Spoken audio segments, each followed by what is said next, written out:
What's up, everybody? Yep, we're back. We're back. Yep, by the way, happy birthday, man. Thank you. That's right. He's 30 years old, folks. Mm-hmm. I'll be turning 30 in several months myself. Mm-hmm. Mm-hmm. Welcome to the Beantown Beatdown. Matthew Barr is here. Gabe Shamus, also coming at you from Beantown. Yep, and I'm drinking some juice. I'm going to be drinking juice and energy drinks for a while because I'm on some medication temporarily, and for the next 3 months I cannot drink. Don't worry, I'm not dying. I'm going to be okay. It's just how it goes. Yes, it is. Mm-hmm. And let's get into some headlines. Saw Bellator on Friday. Bellator Dynamite 2, and of course Bellator Kickboxing followed after. It was a great night of fights, man. And of course, to make it more nostalgic for MMA fans, Bruce Beck from the early days of the UFC was doing commentary on Bellator Kickboxing. Oh, really? Huh. Oh yeah, he was there with Chris Algieri, and I guess they're part of the new. I guess it's the new team now for Bellator Kickboxing. Bruce Beck and Chris Algieri. So you said the early days of MMA. Do you mean in the UFC or what? Oh, the UFC, when the UFC had the tournaments and stuff like that. And so how long has it been since he's been in the scene? It's been, I think he hasn't been around since maybe since 1999, maybe 98, 97. Somebody will correct me. But it was good to see him back there. And for Chris Algieri, I hope it works out for him, in commentary, because his, losing fights to Manny Pacquiao, Amir Khan, and Errol Spence, I think his boxing career might be done. Mm-hmm. But also Chris Algieri was a former kickboxer as well. Oh, so, really? Yeah, a kickboxer and a boxer. Mm-hmm. Mm-hmm. But other than that, it was a good night of fights. The main event with Rampage sucked ass. Mm-hmm. But Rampage won. I was glad for that. And Denise Kielholtz got robbed in her kickboxing match. Her second kickboxing debut for Bellator Kickboxing. Mm-hmm. She got robbed in that fight. It was a split decision. I mean, she won the last 2 rounds. Right, okay. And I also wrote on her Facebook page, like, keep your head up, you'll be champion again, and stuff like that. Good to encourage. Yeah, exactly. We've heard about called by a decision, unanimous decision. What does split decision mean? A split decision is when 2 judges award a fighter over one guy who awarded another fighter, and that's of course a unanimous decision is when all 3 judges agree, right? And then there's a majority decision where one judge scores a fight even, and the other 2 judges scored it for one fighter. Oh, I see. Okay. Yeah. So again, split is when 2 of them say that it's even, or what does split actually mean? If there's only 3, that's what I don't understand. Okay, well, let me put it to example. For example, in a split decision, like you and I have a fight, right? One judge scores it for you, but 2 judges score it for me. Okay. Then it's split. Okay, gotcha. Exactly, and also. Raymond Daniels, he was good that night as well. He scored with a spinning back kick to the liver. I mean, he is great. I mean, he is phenomenal. Another thing to add to the highlight reels, and great representation of karate along with Stephen Wonderboy Thompson and Lyoto Machida. And nice, also, nice. You always wonder about that. Like if classic boxing has a place here, and then if karate has a place here. That's something I didn't really know about. Oh, yeah, exactly. Mm-hmm. And it was just a good night of fights. I'll be talking more about it on my blog. Also got another blog coming up today as well. Also, Saturday night, I watched the Keith Thurman versus Sean Porter boxing match. It was a great fight. Keith Thurman won by a 12th round unanimous decision. Of course, I had the fight a little closer because Porter did rock him a few times. Oh yeah. Yeah, and it was just an amazing fight. Just an amazing fight. One of the best welterweight title fights this year. And hopefully Thurman and Danny Garcia will meet to unify the WBC and WBA titles. Awesome. And also, one thing I forgot to mention, for the Bellator card, Demi Lovato was in the house. Really? Yeah, well, Demi Lovato is a huge MMA fan. Mostly Right. I see her at the UFC events with Wilmer Valderrama. Of course, they broke up like last month. And also, Wilmer was actually texting the Rampage main event. He was like, voting for Rampage and stuff like that. Ah, interesting. Yeah. So while they can't be with each other anymore, their passion for the sport doesn't die. Yeah, I mean, they're good friends and stuff like that. And plus, Wilmer, I heard, is now, I heard a rumor he was dating Eva Longoria, but I think Eva's engaged, so I don't know. That would be a little strange. Yeah, but there was, other than that, those were two good night of fights. Of course, I couldn't have a drink in my hand when I was watching those fights. Yeah, that's the thing. It was even worse when the Modelo and the Corona commercials came on. And I can only imagine. Yeah, it's just like, oh, why today? Why? Sometimes they play the same commercials like twice in a row. And Right. I'd just be like, oh, jeez.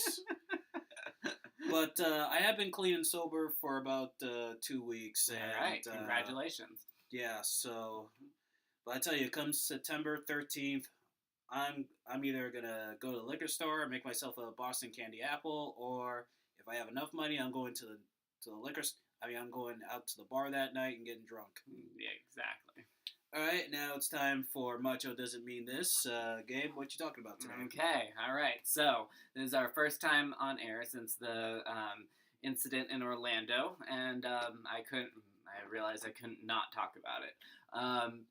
It was just a very unfortunate event in all circumstances. I'm sure everyone watching knows a lot of details, but in case you don't, in case you've been living under a rock, as they say, there's this guy that went in to the Pulse nightclub in Orlando, which is a gay club, by the way.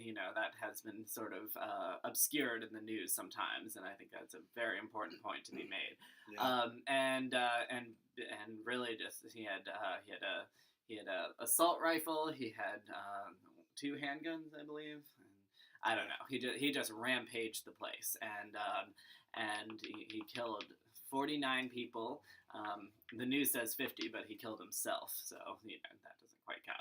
He killed 49 people, 53 injured, and I've heard that that a few of them are still in critical condition, unfortunately. So the biggest mass shooting in American history, and there's a few things about it that need to be said. One, he may have pledged allegiance to ISIS on the phone, but I think that's sort of been blown out of proportion in when instead it's a lot of this is about homophobia, and he was his father has told the news that he was seeing 2 guys kissing in Miami like a year before, and went into a rampage about that, and was angry that his young child had to see it, and so clearly he's been holding this sort of hatred in his heart for a long time, and this is really just brutal, and you do have to. We don't like to talk about politics, right? But we do have to ask, when is enough enough? I'm very proud of the Democrats for trying to force a vote in the House, and they stayed overnight, in what was called the sit-in for gun control, and I think something has to happen, and you might not like, certain aspects of the bill, that they were fighting for, but they were just fighting to vote on it, not to actually, pass these specific bills, so we cannot continue with this obstruction. We cannot continue doing nothing, especially when gun violence just rises day after day after day.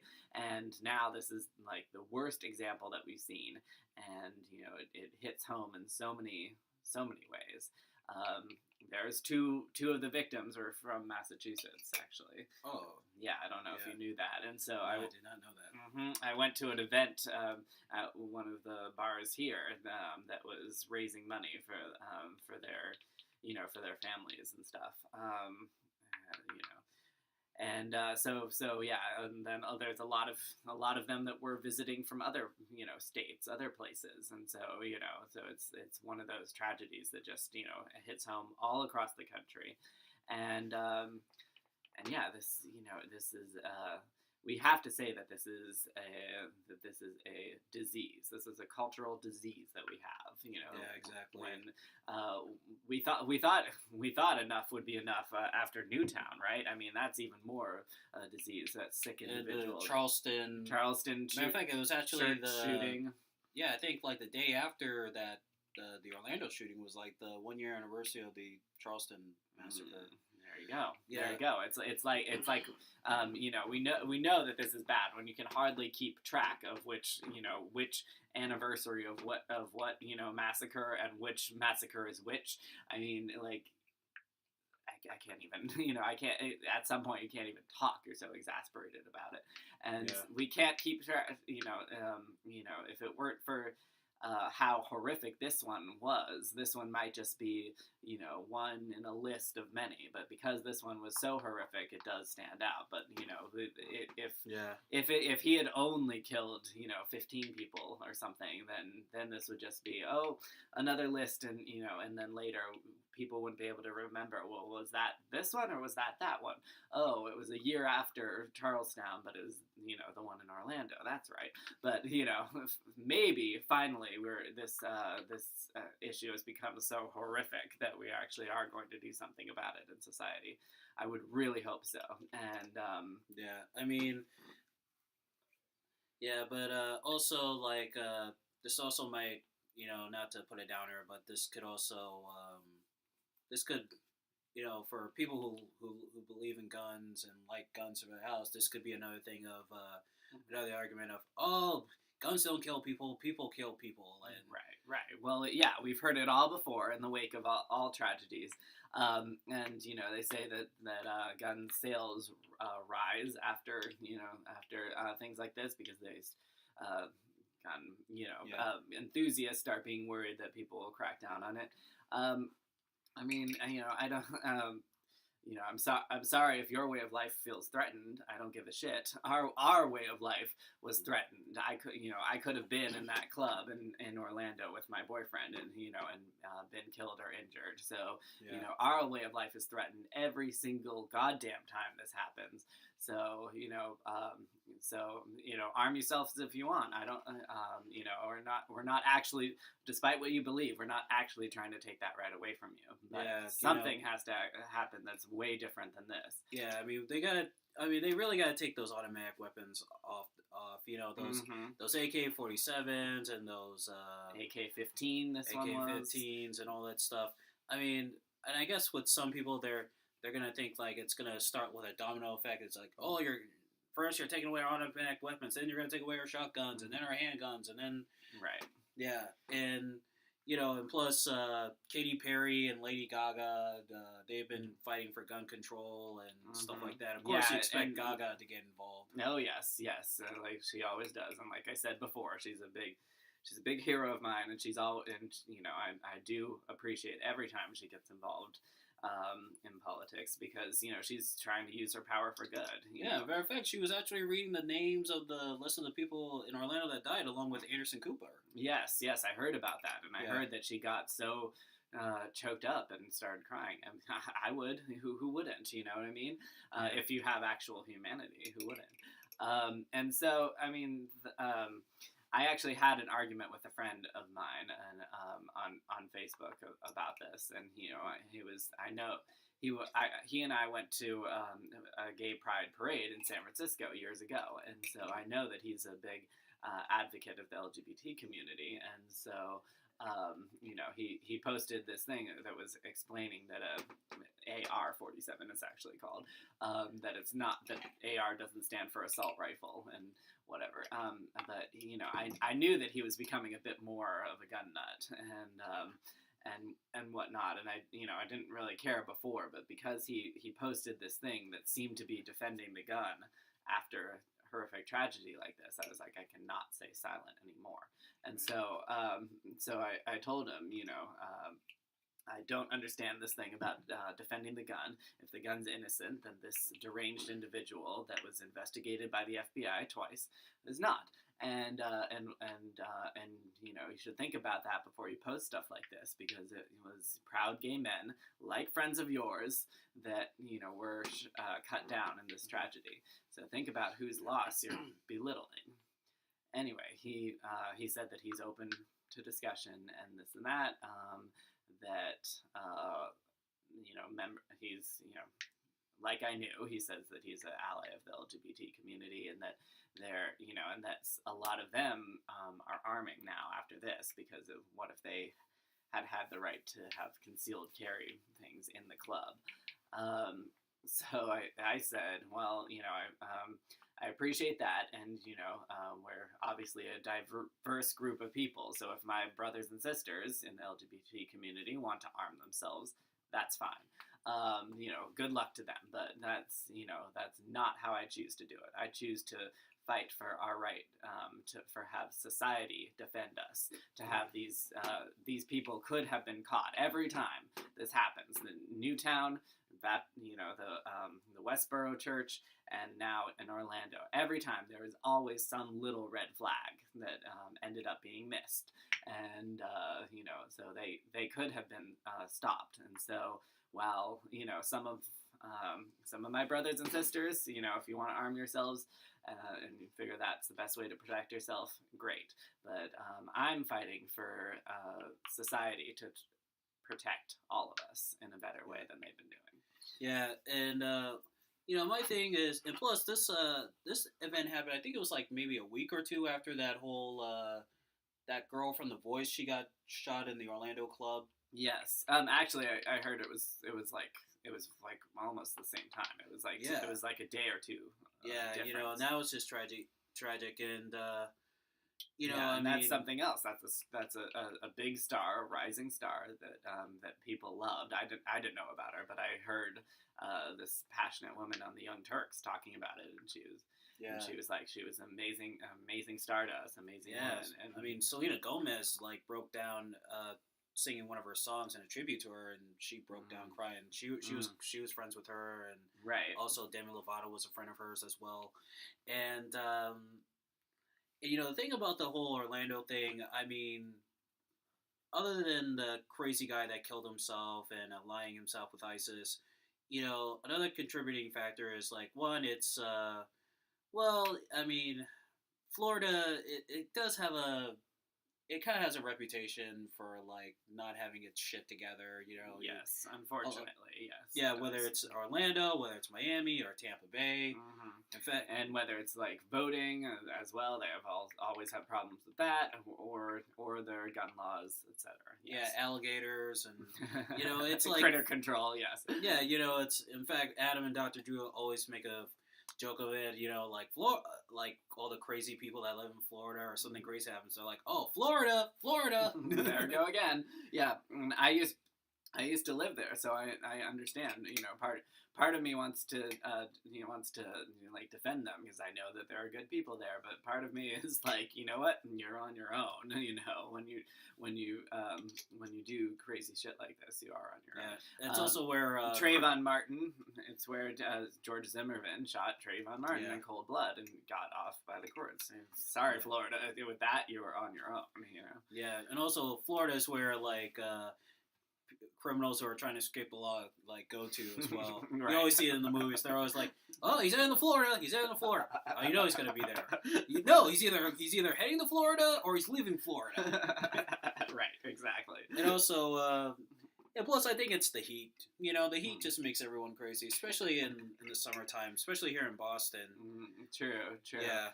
I don't know about that though, because I've been down to Mexico and stuff, and dogs do not attack you in Mexico. They're too laid back, and I don't know, maybe there's cartel violence and stuff. I'm sure there is now. That's a big problem. But when I was there, it's super hot, but people aren't as cranky and on edge. They have siestas during the day and stuff. So some of that's cultural too. Yeah. Also, I can see right now, plus when I heard about, when I read online about Lady Gaga and Katy Perry and all the other artists are trying to push for, gun controls and stuff like that. Mm-hmm. As soon as I read that online, I was automatically, I thought about Alex Jones and what he was going to say. And I can imagine right now, he's going to be like, Ladies and gentlemen, Lady Gaga and Katy Perry, they are trying to take away your guns. They are trying to take away your right to bear arms and protect your house. They must be stopped. They are an elitist for the New World Order, and they must be stopped right now. Yep, he probably is saying that. But yeah, anyway, so again, fitting that I'm calling this macho doesn't mean that, because because that is part of the problem, in our society. A lot of these people and were felt powerless, felt put down, shamed, and then they snap one day, and we always talk about all different things, but we don't usually talk about that, and we should talk about how people aren't given as much power, aren't given as much rights, and and their psychological orders aren't addressed, and and this is what happens. So it's a cultural disease. The CDC, the Center for Disease Control, actually used to be in charge of looking into gun violence as if it were a disease, and I think we should go back to that, because that's it's a cultural disease. That's what it is, and like I said, it just gets worse and worse and worse. I hope that this will be the straw that breaks the camel's back. I really think it can be, because like I said, it hits home to all of us, and that shooter guy had also been at Pulse before, and there's rumors that he had an account on Grindr. You've heard of that? Yeah, I heard, I heard that. So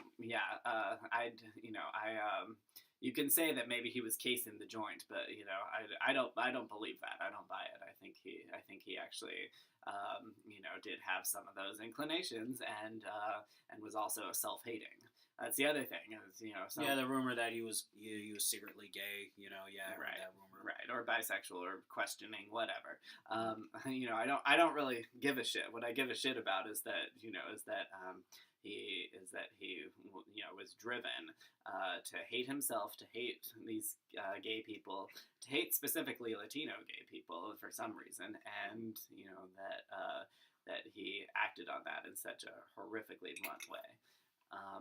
He's outside of ISIS and stuff. He's not appreciated outside of ISIS, outside of these gay bashing groups. These terrible people that tried to put the kill the gays laws in Uganda. And outside of that, he's not appreciated. So that's again what I mean when I say that macho doesn't mean that. And we should be teaching that manhood means something a lot more different than that. It means respecting people and defending the powerless, not going against them. Oh yeah, absolutely, man. Mm-hmm. I mean, nothing more you can say on that. It's exactly. Yeah. Yeah. Listen, I'm all for protection and stuff like that, but the automatics, they don't belong on the streets. It's one thing if you get a handgun or our 45 caliber or 9mm or exactly. a shotgun. Yeah, and we're not, we're not, trying to, despite what you believe, some of you, we're not trying to actually take your right to those away. But yeah, outside of the military, you do not need assault rifles, and we should not have them, and we did not have them until 2004, and we should go back to that. Yeah, exactly. Because I mean, I've always wanted to own a gun, but because of my disability, they might use that against me, so I cannot, unfortunately, bear arms. But I said, like, well, at least let me get a knife. And my mom, she's like, no, don't get a knife, and I'm like, well, I gotta protect myself somehow, because sometimes on the trains, sometimes you run into crazy people. Exactly. And, so it's that's like another unfortunate aspect. And again, we're not begrudging you for feeling that you need to defend yourself. Since you brought it up, it's interesting how mental illness plays into this. I think last time with Newtown, that came up a lot, and I think we also are going about that a whole different way. Like, I think you would be a very responsible gun owner. You know what I mean? Yeah. So that whatever mental difficulties you have, that's not part of it. I think you should be assessed for if you're going to be a harm to yourself or others, if you have uncontrollable emotions, that type of thing. That should be what you're assessed for, not if you have mental difficulties, like with paying your taxes, with arithmetic. That's a whole different thing. Yeah, but and like I was also gonna say, to protect yourself, it's like you saw the movie Bowling for Columbine, right? Mm-hmm. Well, it's like that guy said in Bowling for Columbine. The pen is always mightier than the sword, but I have to keep the sword with me for in case the pen fails. And there are gonna be times when the pen will fail you. And when the pen fails, that's when you gotta pull out the sword and say, don't fuck with me. Yep, that's a good point, too. Yeah. So, tragic, and, hopefully this will, like you said, this will be the straw that breaks the camel's back. I'm not even saying hopefully anymore. We said hopefully after Newtown. We said hopefully after whatever. This is going to be. Enough is really enough. And this is just, it's gone too far. Amen, brother. Amen. All right, now we're going to try and liven up the mood now. Yep. And, of course, what a better way to do that than a bloody blast from the past. Brutal fight tomorrow is the anniversary of Mike Tyson versus Razor Ruddock. We talked about the first match, and now we're talking about the rematch here. And, of course, I've seen that fight dozens of times, and you just saw it with the highlights of it. But it was a good fight, man. Yeah. I mean, we all know that in the first fight, the fight was stopped a little prematurely by Richard Steele. And, of course, there was the brawl that in the ring and stuff like that. Mm-hmm. And, of course, for the second fight, they got Mills Lane as the referee. And in that fight, it was just amazing. It was weird, I mean, Tyson actually knocked Razor Ruddock down a couple of times again and actually broke his jaw. Oh, jeez. Yeah, I think that jaw was broken as early as the second round. Especially when he landed that overhand right, just went BAM! Right, exactly. Yeah, we saw a lot of that. We saw there's a lot of overhands, a lot of low blows. I don't know if that's exactly. as common in other fights, Mike Tyson, but I was like, wow. That was, I mean, that fight got dirty. Yeah. I mean, dirty as Katie Morgan going down on a Kardashian.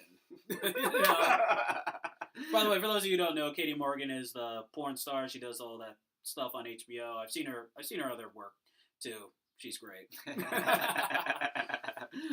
Right, but anyway, it was definitely a fight to watch, that's for sure. And you said this is one of the last times that he went 12 rounds. Oh yeah, this was really the last fight where Mike Tyson went 12 rounds and really pushed to that limit. And I mean, and plus Mike Tyson, I mean, there were chances Tyson had to really knock him out to really get him out of there, but he slowed down and he was still in that mind frame of taking a guy out with one shot. I mean, of course, especially after the Douglas fight. I mean, after the Douglas fight, Richard Giacchetti was there to get him back on point and try to make him go back to the combinations and stuff. But he still really wasn't the same Tyson. I mean, his head movement was still a little slow. I mean, it was like Razor Ruddock was timing it, with the jab and with the hooks and stuff like that. And as a matter of fact, after the 10th round, Tyson went back to the corner and Giacchetti, was screaming at him. Giacchetti was like, listen, damn it, get back on the game plan. You're still looking for one punch. Here's what you got to do, all right? I want you to jab, right hand across the middle, and come back with a left hook. Let's go. Right, exactly. Yeah, you could really see it, and then I think it was the third or fourth, where he was slowing down. He was looking instead of acting, that type of thing. But yeah, there was definitely a point. It seemed like Ruddock was in trouble, but he was definitely in trouble. But I don't know. It was definitely I think it was back and forth until kind of like the middle onwards. You know what I mean? Oh yeah, yes, but yeah. I mean, because the old Tyson, when he was with Rooney, he would have gotten him out of there. As soon as he got him hurt. But in that fight, like Tyson had, he'd really slowed down. He was still kind of in that mind frame of looking for one shot to end it with. Right. But there were some times when he would throw combinations and stuff, and also he really wasn't using his jab. And plus to get on the inside, he wasn't using much head movement on the inside. He got caught with some good uppercuts and left hooks, and definitely. Yeah, but we really. I mean, of course, we saw that, even though Tyson got knocked out against Douglas, I mean, in the 9th round when Tyson was, struggling, was up against the ropes, he really took some good shots in that fight with Douglas. And in the 2 fights with Razor Ruddock, we really saw how good of a chin Mike Tyson had. I mean, Mike Tyson probably has one of the most underrated chins ever. I mean, nobody really talks much about how good he could take a punch because... Right. We always focus on the head movement, the speed, and also the times when he got knocked out. But not everybody know it. But not too many people notice. He could take some shots. Yeah, definitely. And then there was that time, wasn't it? Like early on, like the 2nd round, where it was Ruddock, right? Like Ruddock slid down for a moment. Remember that? Yeah, that was in the first fight. First fight. Yeah. The second fight, I mean, in fact, in the 4th round, remember when Tyson knocked him down again? He just threw this right hand, just went boom! I mean, that was no technique at all. That was just bang. Right. Yeah, I mean, it proved that Tyson still had power. He still had power in his hands, and, he was, he had really slowed down. He was back to winning. That was the 4th fight he won after losing to Douglas. And after that fight, of course, he was on his way to getting the fight with Holyfield, but then of course the rape thing happened, and that put a halt to that for a while. But of course, personally, I really don't think he was guilty. He really wasn't guilty of that. They just, that was just fucked up. I see. All right. So the other thing is, it was a unanimous decision that Tyson won it. Yeah. But, what do you think they were actually looking for? What do you think they actually made that decision on? Because, like I said, up until around the middle, it was completely back and forth. Well, there was the knockdowns. There were the 2 knockdowns. Right. There was the aggression. Landing the shots. I mean, Tyson was really digging into the ribs and the jaw. I mean, Razor Ruddock looked like a wreck after that yeah, fight. I remember it. We saw and, the aggression too, keeping busy and aggression and stuff like that. But you never know with judges sometimes, especially now with MMA and stuff, or kickboxing, those things can go... That's our sound to start wrapping up. Yeah, unfortunately. But, you never know with judges, but that's what they were looking for in that fight, and it was just amazing. It was just amazing, especially. But of course, the best part was when after Tyson landed a low blow, and then Ruddock came back with his own low blow, and Mills Lane separated them. He was like, "Okay, hey, come here," and they went, "Listen, you knocked that shit off, all right? Come on, let's go." Right, exactly. Yep. It's definitely an interesting fight to watch. I still think like Tyson was just kind of really slow, and he was like kind of hanging on him, in the fourth round. Do you remember? Yeah, exactly. He went to sleep, and that's why they had Giacchetti in there, because Giacchetti was, especially in the first fight, he was like, "Listen, you're falling asleep out there. You know what I'm saying? Quit looking for one damn punch." Right, exactly. But he pulled through in the end, ain't it right? Yep, he did. That was the improvement with having Giacchetti in there. And of course Giacchetti helped Larry Holmes win a world title back in the day and stuff. So right. It was good to have him there, and it's a good fight. Look it up on YouTube when you can. And also next week we're going to be doing our shows from now on Tuesdays. So you can be able to catch the show on Tuesdays, and that's when it'll air. And also next Tuesday we're doing a special countdown for UFC 200. Yes. We'll be giving you our thoughts on the fights, analysis, what will happen, and stuff like that. So be on the lookout for that. And also sometime next week we're gonna try and get ringside with Matt and Gabe. We've been delaying it because of like vacations and all this other stuff, but we will try to get it up out there next week, hopefully. Okay. All right. So with that, from Beantown to your town, this is Beantown Beatdown. Matthew Barris, Gabe Shamus, Vios con Dios.